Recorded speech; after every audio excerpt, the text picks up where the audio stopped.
Stress? What kind of role does that play?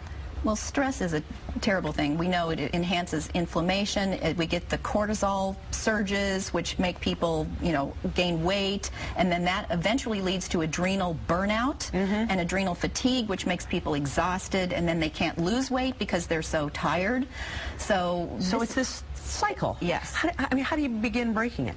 Where do you start? Well, again, with eating healthy foods and taking nutritional supplements, I personally do feel that it is essentially impossible in today's world to get all the nutrients that you need just from your food. I mean, if you had to do it that way, it would basically be a full-time job.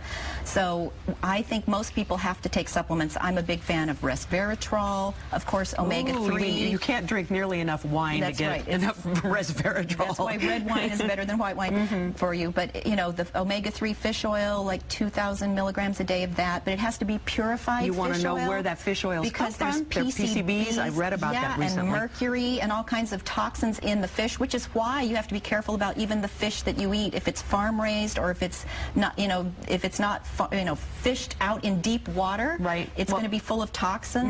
Mercury is such a big problem. So you have to be very careful. The small fish are safer than the larger fish. Okay, just by rule of thumb, huh?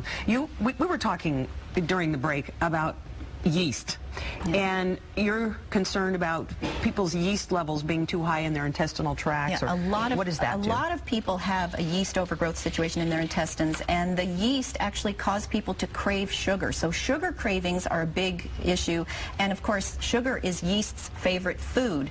So the American diet is so high in sugar already, and so basically people have to get off of sugar, and they can take certain herbs or medications to kill the yeast. Easier said than done about the sugar. It's hard. So just briefly about the yeast, I mean, how do you achieve a balance? I mean, it does exist in your flora. A small amount of yeast is normal, but most of us, because of antibiotics, for example, don't have adequate levels of the good bacteria in our intestines that keep the yeast down. So should you eat yogurt? Probiotics and yogurt can be helpful. There's a lot of fermented foods nowadays that you can eat which are rich with the good bacteria.